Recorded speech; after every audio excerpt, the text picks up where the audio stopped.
Today's social media segment is brought to you by Cypress Stop, home of the happy customer.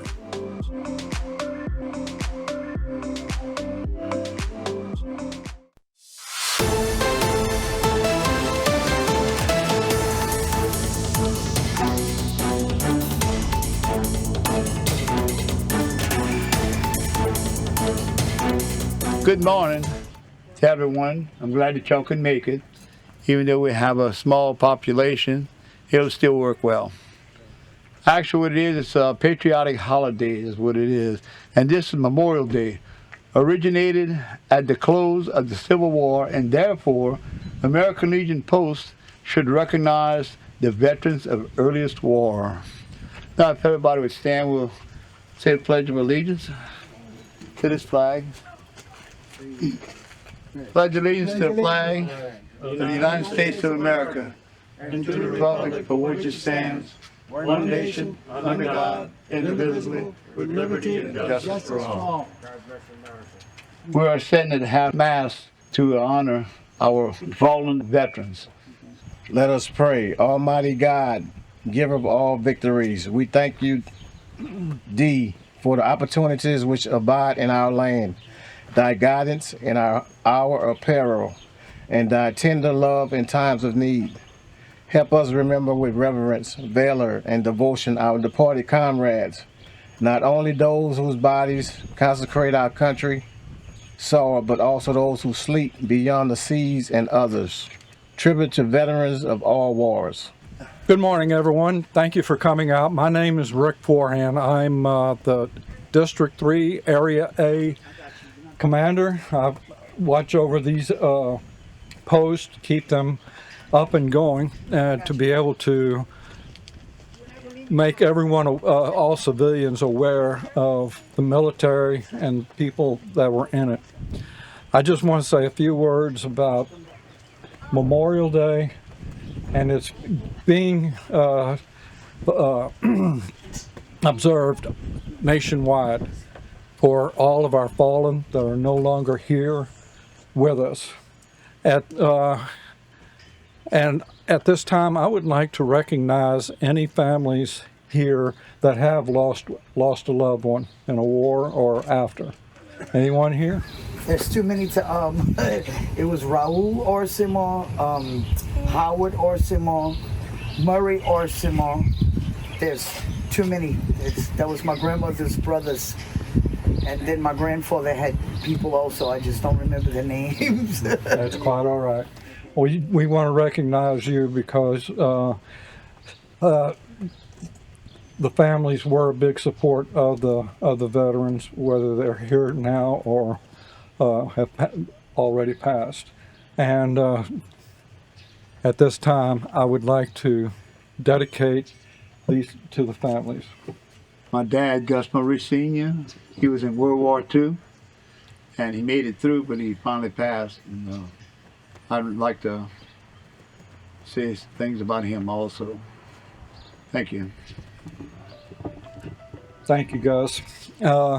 Anyone else? Well, that's what I have to say, folks, and I'll turn it over to our next guest speaker, and that way we can get him out of the sun. Thank you all. I was here a year ago, and it's good to be back. Veterans, families, everybody's got a story after story. As are all the God, all the people on the wall, excuse me. So I asked Russell to come with me today. Russell is named after Russell, who was the guy that died in the Pacific, as far as I know, at the hands of the Japanese, whether it's POW or whatever he was. At Iwo Jima. Well, anyway, that's going to be Russell's story. With mine, I always recall that the fondness of growing up in Montegut, and as you live long enough, you get to be the historian. And you recall things that go all the way back to when Montegut had blackouts and the Germans were hitting Port Texaco down on the coast here, and they were bringing the wounded up through Montegut. They turn out all the lights, and of course, with sirens and with all that, they still brought up the wounded and the burnt individuals from the German the submarines were sinking the ships. We'd have blackouts as kids, and everybody in the Montegut would turn out all the lights, but the sugar mill kept running because of the need for sugar, and often wondered, why would you leave the diamond lit up and bright, but then the story is that it took so much time to rebuild steam and then rebuild our whole manufacturing system, all the making of sugar was so important to the war effort. Of course, one thing about the mill being here, everybody had a lot of sugar for their coffee all the time, for baking cakes. And so anyway, but the German POWs, I was in first grade right in that area, and we'd look across the bayou, and the German camps were just to the south of the sugar mill. So we could see the Germans coming and going, and you know, they built and did all, not a lick of trouble for many of them. And a lot of them went back to Germany. The story goes that when they got back home, they ate so well in Louisiana, instead families were worried about them starving to death. They got back and they were fat men. So that's the story on that part about the POWs. And I've traveled to Germany a number of times and made a friend over there by the name of Gunther Dillinger, whose dad was captured in Italy. Captured once. He was only 15 years old. They told him just go home and don't fight anymore. The war is tapering down. Instead, the Germans sent him back into battle. He was captured again, and they said at that time, nope, you're going to POW camp, and they sent him to Donaldsonville, Louisiana, to cut sugar cane. He was a small man. I've got a picture of him in my man cave at home. But as a small man, he wasn't able to take the hot sun and the work, and he volunteered to do anything else that needed done. And he became the guy that if you go above White Castle there, between White Castle and Baton Rouge, there's a great big set of power lines that cross the river. And every day that man climbed those power lines, and he stayed up all day to make sure he didn't have to cut sugar cane. But so he ate, slept, and used the bathroom from way up high. And his name was also Gunther. But I got to be friends with that guy, and we're still friends. And we correspond, and I've seen his son raised. And I remember I think his widow may still be alive. I'm not certain. I haven't checked in that lately. But that's just one of the individuals. The other individual that about a little over a year ago, I went up to Maine to American Legion Post number 1. It was the first American Legion post in the U.S. So I was up in Maine for Henry Britton, who he laid wires, like communication wires, with Patton's army over there. And Henry, traditionally, he went back and he tried to make it for the, whichever one was the last one, 70th or 80th anniversary of D-Day, but he didn't quite make it. So I went to his funeral to see him off. And he was quite a hero there in Augusta, Maine, where he was, because he paid off the American Legion post and the Elks post, so he had done pretty well. And he was a pool shark, and he had an billiard business. And he was friends with Minnesota Fats and Willie Moscone. And we got a picture of he and Willie Moscone together in my office, so I knew he wasn't BSing me about it all. And I've got to know so many just brilliant men, and real good guys. Even the guy I met one time at Grand Isle on a fishing deal, that was a guy there. He was head of the space mission to get the first man on the moon. And I'll never forget looking at him and telling him, I said, listen, I believe, but do you believe? And he cut me short. And he said, if you don't believe that there's other life out there, he said, you're not a very wise man. And I recall that so well that it stuck with me till now. And I said, well, even with all that, if they're that smart, and they're smart enough to leave us alone and let us figure things out, then I think maybe we should put more thought towards figuring things out. I get going. I don't write speeches down, but as I think of things, I pass them on. And I think that's the best way to try to communicate with people. I worked on the boats as a teenager, learned all that. I've done well. It's been a long, long haul. And but Montegu's been my home, born and raised, and running on the streets with no shoes and everything else with my buddies. It's things you recall. Riley and I were talking. Riley and I finished high school together. He's got a story and got a journey. But all soldiers, everybody that serves, has a story. And with that, I'd like to introduce Russell Redmond, who has a story, and his is something of quite an event that we should grow up side by side. We've flown together many times and have spent time together. I've trusted him with the lives of my family and employees, so that's a plus, Russell, big plus. Thank you. So with that, I'll introduce Russell and I know it's hot. I could go on, so we'll do that over beer one night somewhere else. Thank you. This segment was brought to you by Waits and Downer, attorneys at law.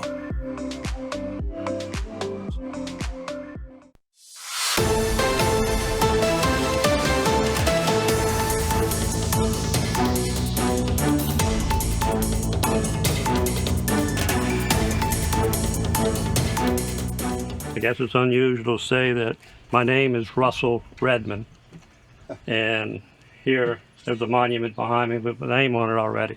The person that it's named after was a cousin of mine. His father and my grandfather were two brothers, Enos Redmond from Pontchartrain. So we do have a lot of history with Montegut, Pontchartrain. Mr. Dave Redmond, Mr. George Redmond, Possum Redmond, there's a few names, Dale, Danny, and all that, Marlene, and all that I got to meet, Bert, and all that I got to meet during my time in high school. Didn't know my relatives that well. They didn't travel back then. Back in the 50s and 60s, most people didn't have cars or didn't have luxury cars to travel and all. So, but anyway,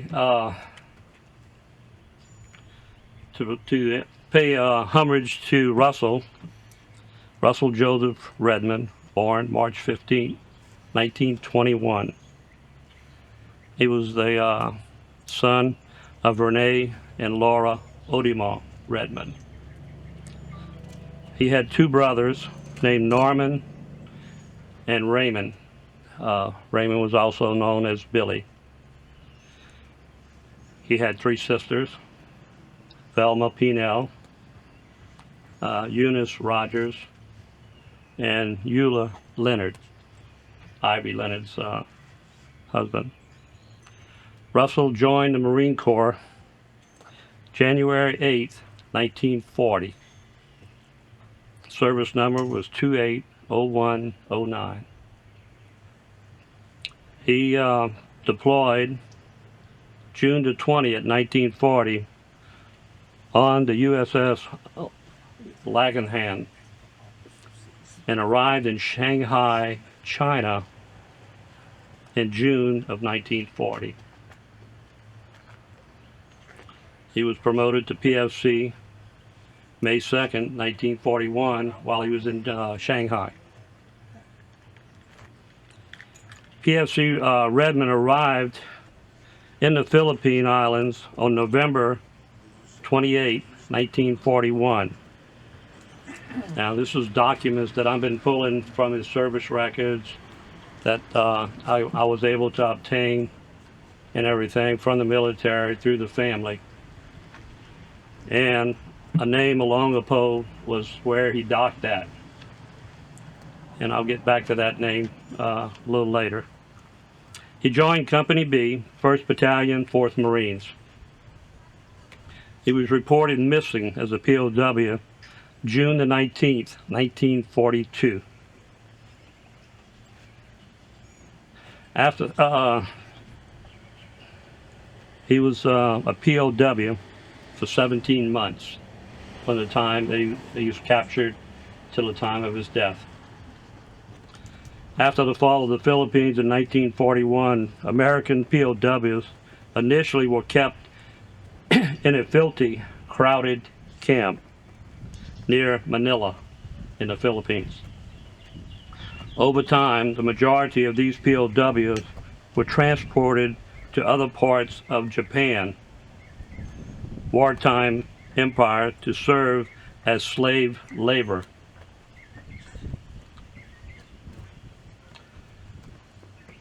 At the time of his death, he was in Shakurajima. That's kind of a hard name to pronounce, but it was next to Osaka. He was in Camp 4D at the time of his death.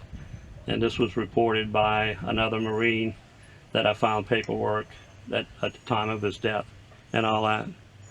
At present, from the records, his remains are supposed to be in Manila, in the Philippines, Plot B, Row 7, Grave 166.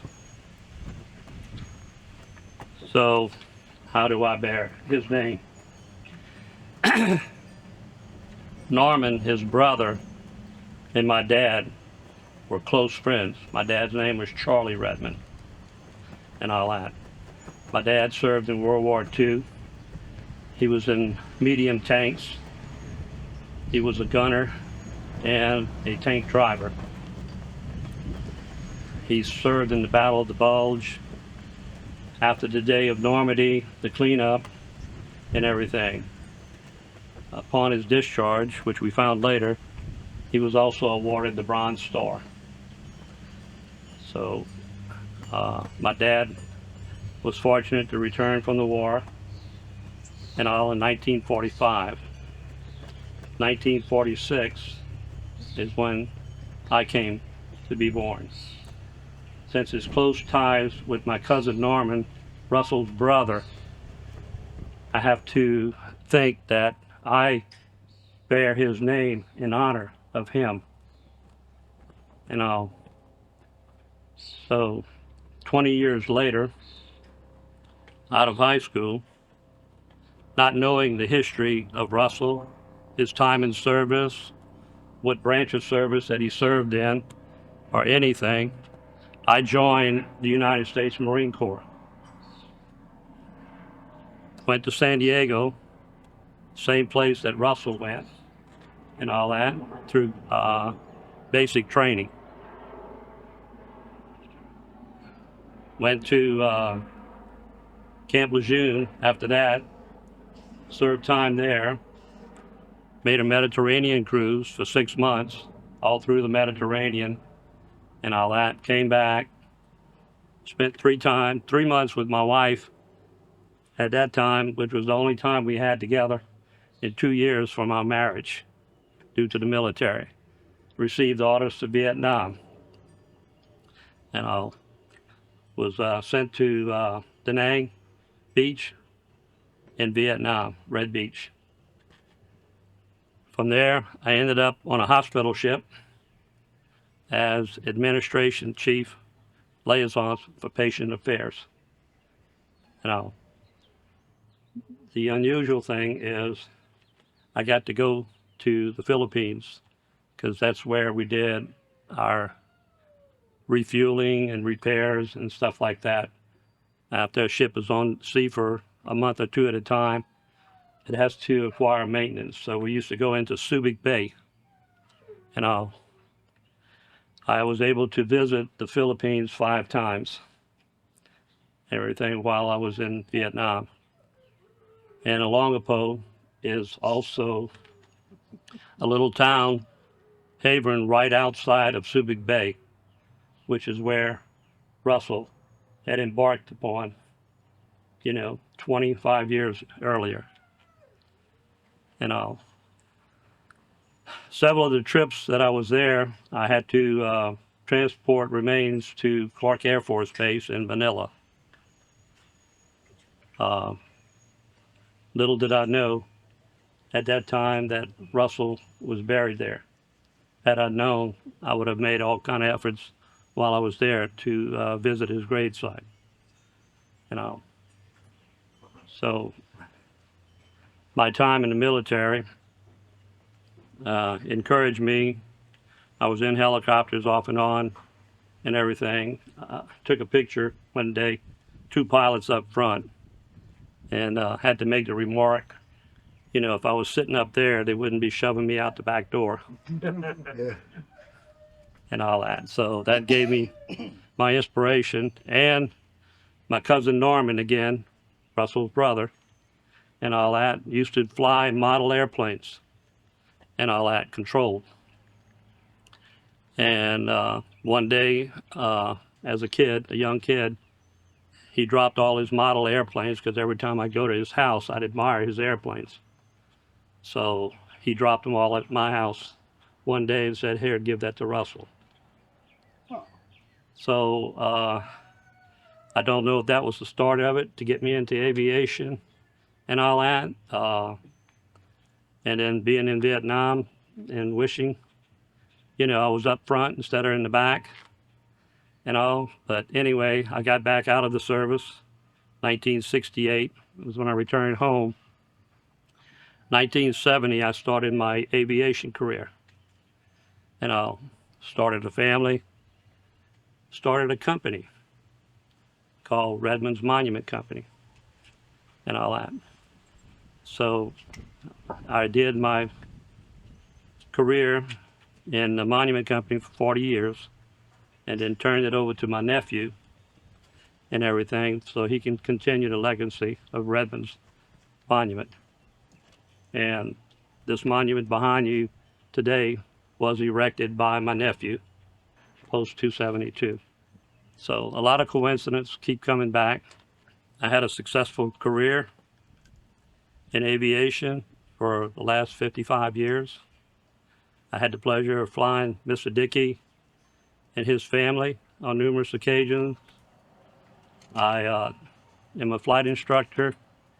I was able to teach his son and his pilot how to fly helicopters and got their licenses and everything. So my career in aviation, for me, and at my age today, I'm fortunate to say I'm still teaching and all that. And I just had a student pass again this past Wednesday and all that. So still proud of that and hoping to do it as long as I'm capable and everything. But again, it's great to be here today for Post 272, Russell Redmond. I appreciate the Legion and everything for inviting me here and pay homage to all the souls that we have lost during the war. Thank you. All right. Thank you. This segment was brought to you by Cardiovascular Institute of the South, providing our patients the highest quality cardiovascular care available.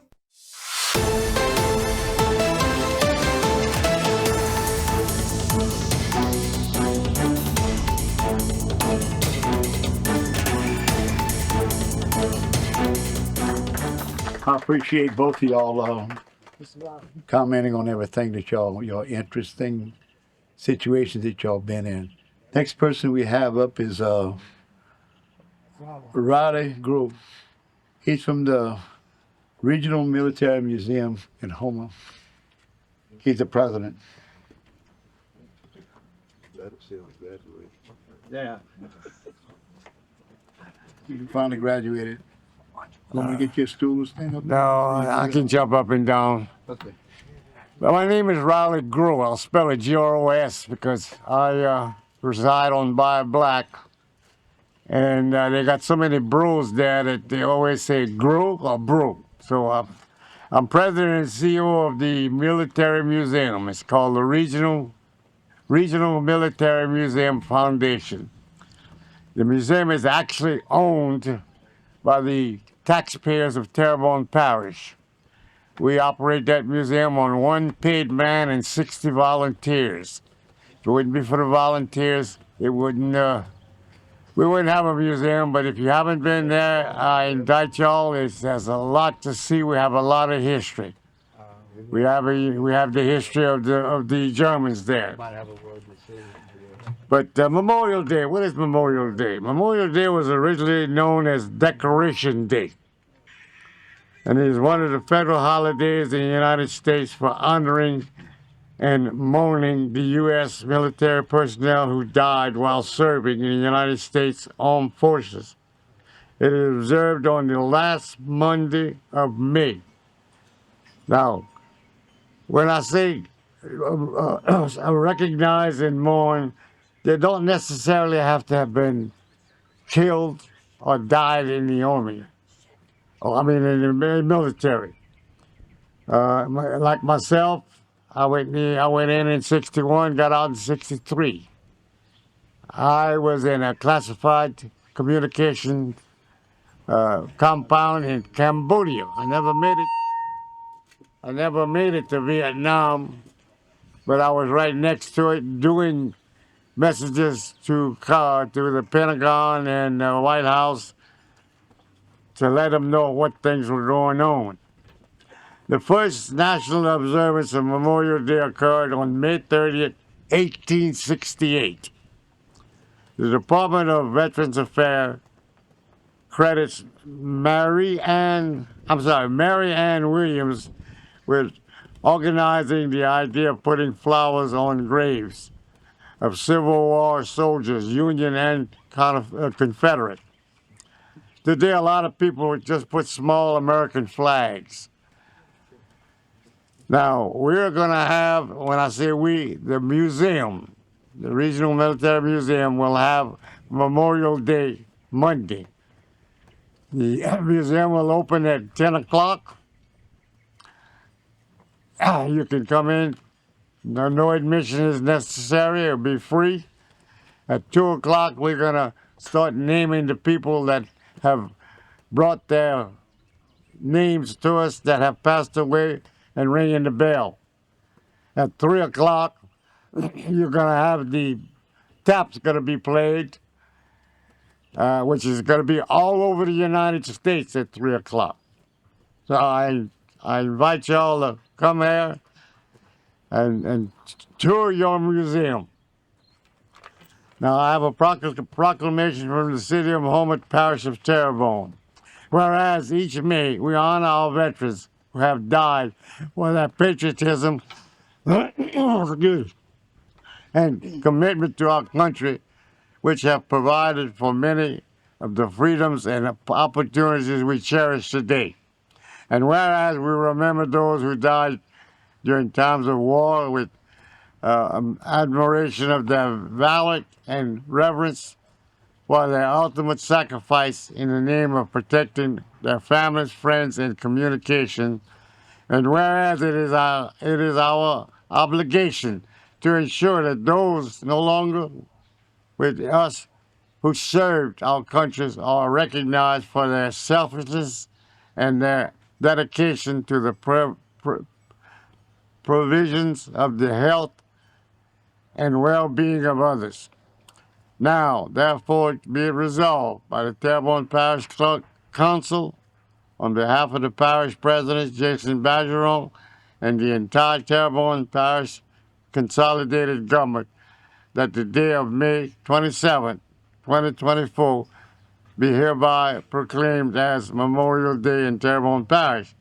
Be it further resolved that all residents be encouraged to participate in the various events throughout the month of May to honor our veterans and to recognize their heroic and accomplishments in serving their country and the common good.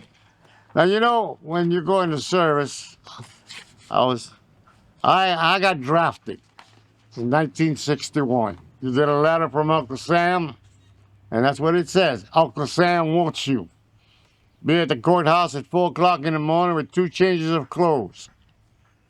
You get there at 4 o'clock in the morning, there's a fella there with your draft board. What's your name? Raleigh Grove. You married? Yes. You got any children? No. Kiss your husband, kiss your wife, and get on the bus. They bring you to New Orleans, give you they give you a health to see if you're healthy enough to go. Then they swear you in, put you up for the night. The next morning, they put you on a train to Fort Bragg, North Carolina. Never been there in my life. Get my uniforms, and they're either too small or too big, but anyway, you make do. Then I went to Fort Gordon, Georgia for 6 weeks. Took training there. I'll tell you a little story about that. Those days there was what they call a buddy system. If you and your buddies joined, this fella at the draft idea station said, y'all gonna be together doing what y'all want to do. Throughout the time that you're gonna be in the service. So we were divided into 4 platoons. So the sergeant says, any questions? And this young boy raises his hand. Now we had anywhere from 18 to 22. And he says, what you want, recruit? That's what you call you, recruit, because you were recruited. And the fella says, well, we joined as buddies, and you have one of my buddies over there in that platoon, and this one in this platoon. He said, I'll take care of that. He gave him 1 bed for 3 weeks. You never heard of the buddy system again. But one thing you learn discipline when you go there. I'm left-handed. I come around the corner and I ran into a captain with a cigarette in my mouth, and I gave him the best left-handed salute you ever saw. And I was called down, and I found out right then and there, you use your right hand. So it was an honor to serve in the Army. I was fortunate that I got a job in a communications center. And like he said, you get the number US 54331-362. You never forget it. That's my service number. And I ended up in Cambodia, in the jungles, with a message center, top secret. I slept with a 45. I almost took a shower with a 45. You had to have that gun or pistol with you all the time. But I ask you, if you see anybody wearing a hat similar to this, he's a veteran. They got all kinds, Navy, Air Force, Marines, Coast Guard. Thank him, because he and all the rest of our veterans, whether they're serving or have served, are the ones that give us the privilege to sit down and meet like this without having to have somebody tell us what to say and what to do. And I thank y'all for inviting me. God bless America. Bravo, bravo. All right, Rob. I want to take this moment for sure to thank all the speakers, guest speakers, and everybody for coming out. And what we're going to do now, we're gonna ring the bell 21 times, and we're going to allow a little moment of silence for all the fallen soldiers that will. So if we could all uncover, and we're going to ring the bell for the fallen soldiers. We could stand, but it's still too hot. Yeah, it's a little hot for everybody to stand. So. All right. Yeah.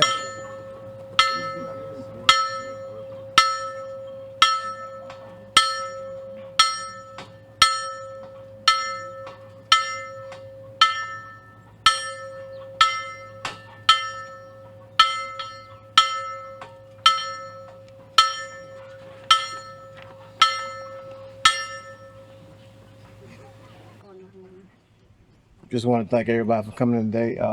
We prepared some food for the day, and does everybody stay safe on your travels. Thank you.